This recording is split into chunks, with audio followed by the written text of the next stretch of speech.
پاکستان اور چین کے تعلقات غیر معمولی اور مثالی ہیں۔ آرمی چیف کا کہنا ہے کہ پاک افواج اور پیپلز لبریشن آرمی کے درمیان تعلقات مضبوط ہیں۔ پاکستان اور چین نے باہمی اعتماد سے اسٹریٹجک ماحول کے اتار چڑھاؤ کا سامنا کیا۔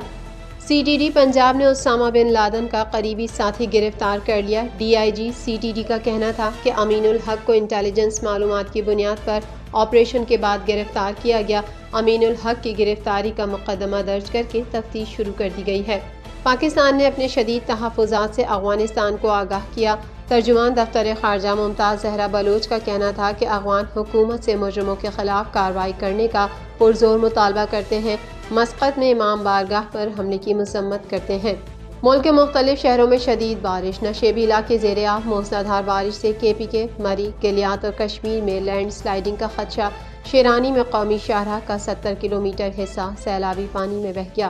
تل ابیب، عمارت پر ڈرون حملے میں 7 افراد زخمی۔ اسرائیلی ٹینکوں کی رفح میں دوبارہ پیش قدمی، مزید 50 فلسطینی شہید۔ پناہ گزین اسکولوں اور خیموں پر حملوں میں گزشتہ 10 روز میں 500 فلسطینی شہید کر دیے گئے۔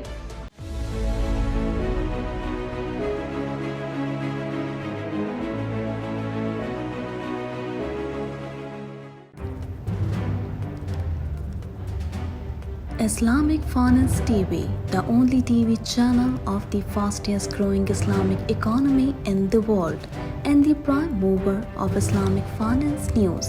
Follow us on our social media handles and watch our reports and educational program at www.islamicfinancetv.com. For advertisement, please contact us at islamicfinancetv@gmail.com.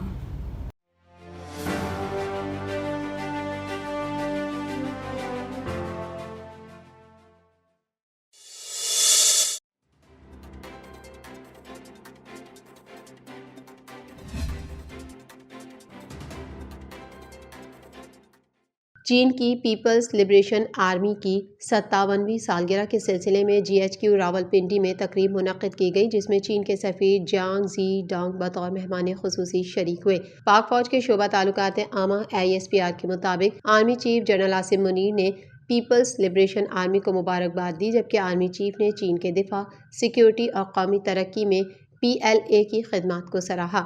Army chief general Asim Munir نے کہا ہے کہ پاکستان اور چین کے تعلقات غیر معمولی اور مثالی ہیں۔ پاکستان میں چینی سفیر کا کہنا ہے کہ کوئی بھی طاقت پاک چین دوستی اور افواج کے درمیان بھائی چارہ ختم نہیں کر سکتی۔ اس موقع پر اپنے خطاب میں army chief general Asim Munir نے کہا کہ پاک چین تعلقات غیر معمولی اور مثالی ہیں۔ پاکستان اور چین نے ہمیشہ باہمی اعتماد اور ایک دوسرے کی حمایت پر غیر متزلزل اعتماد کیا۔ انہوں نے یہ بھی کہا کہ پاک فوج دہشت گردی کا مقابلہ کرنے میں ہمیشہ آگے رہی ہے۔ آرمی چیف کا کہنا تھا کہ پاکستان اور چین نے باہمی اعتماد سے اسٹریٹجک ماحول کے اتار چڑھاؤ کا سامنا کیا ہے۔ پاک فوج اور پیپلز لبریشن آرمی کے درمیان تعلقات مضبوط ہیں۔ اس موقع پر چینی سفیر کا کہنا تھا کہ پاک فوج نے پاکستان اور خطے کے امن و استحکام کے لیے بڑی قربانیاں دی ہیں، دہشت گردی سے نمٹنے کے لیے اپنے بھائیوں کے ساتھ مل کر کام کرنے کو تیار ہیں۔ چینی سفیر نے کہا کہ کوئی بھی طاقت پاک چین دوستی اور افواج کے درمیان بھائی چارہ ختم نہیں کر سکتی۔ ISPR کے مطابق تقریب میں چین کے دفاعی اتاشی، چینی سفارت خانے کے حکام اور مسلح افواج کے افسران نے بھی شرکت کی۔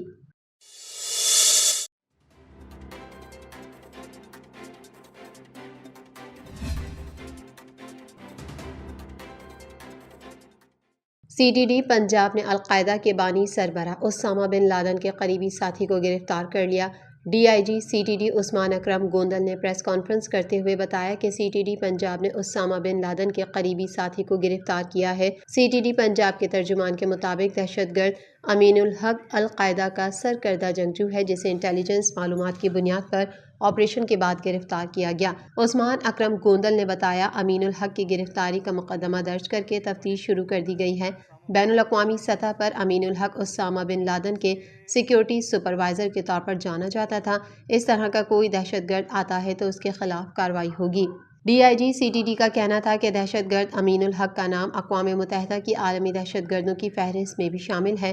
امین الحق کی گرفتاری کا مقدمہ درج کر کے مزید تفتیش شروع کر دی گئی ہے۔ حکام CTD کے مطابق محکمہ CTD محفوظ پنجاب کے ہدف پر عمل پیرا ہے، دہشت گردی کے ناسور کو جڑ سے اکھاڑ پھینکنے کے لیے پرعزم ہے۔ یاد رہے کہ 1 مئی 2011 کو ایبٹ آباد میں امریکی کمانڈوز نے آپریشن کے دوران اسامہ بن لادن کو ہلاک کر دیا تھا۔ جب 2001 میں تورا بورا کے اوپر جو نیٹو فورسز ہیں انہوں نے اٹیک کیا تو یہ وہاں سے as security coordinator Osama bin Laden کو لے کے یہ اسکیپ کیا۔ اس کا نام جو ہے القاعدہ ٹاپ ٹیررسٹ کا نام اس وقت یونائٹڈ نیشن سیکیورٹی کونسل کی ریزولوشن 1267 اور 1989 کے تحت جو کمیٹی بنی تھی داعش اور القاعدہ سینکشن لسٹ میں، اس میں اس کا نام شامل ہے۔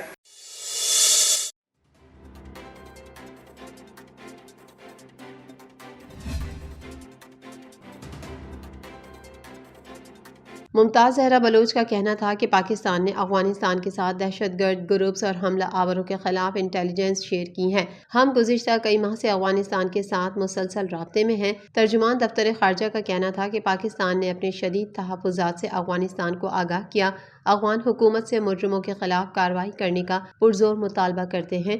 افغان عبوری حکومت مستقبل میں ایسے واقعات کی روک تھام کو یقینی بنائے۔ انہوں نے کہا کہ پاکستان 9 محرم کو امام بارگاہ علی ابن ابی طالب مسقط پر حملے کی مذمت کرتا ہے۔ یہ دہشت گردی کا بہیمانہ واقعہ ہے اور ہم اپنے بھائیوں اور بہنوں کے ساتھ کھڑے ہیں۔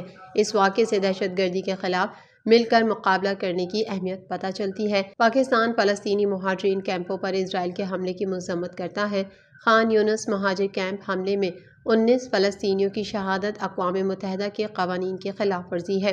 PTI پر پابندی کے معاملے پر امریکہ کے رد عمل پر دفتر خارجہ نے اپنے موقف میں کہا کہ PTI کے متعلق سپریم کورٹ کے فیصلے نے پاکستان کے جوڈیشل سسٹم کی مضبوطی کو واضح کیا۔ پاکستان اپنے اندرونی مسائل کو خود حل کر سکتا ہے۔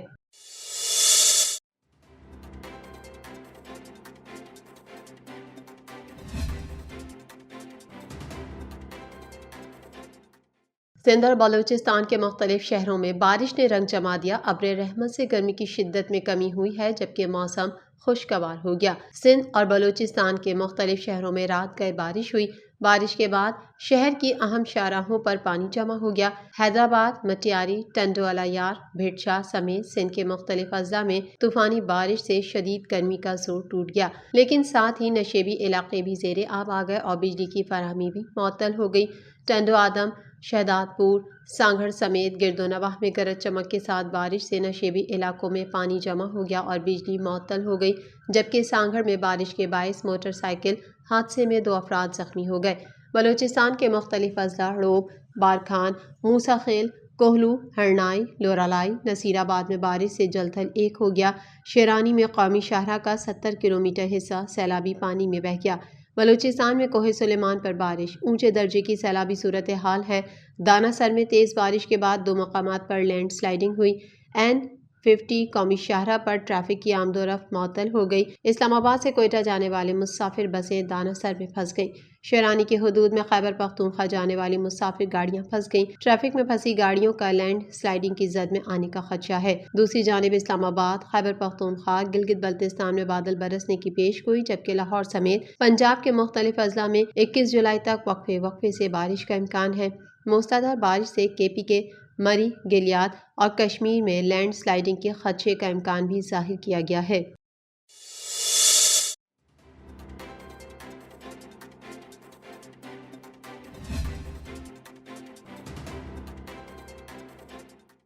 اسرائیل کے دارالحکومت تل ابیب میں امریکی سفارت خانے کے دفتر کے قریب ڈرون حملے میں 7 افراد زخمی ہو گئے۔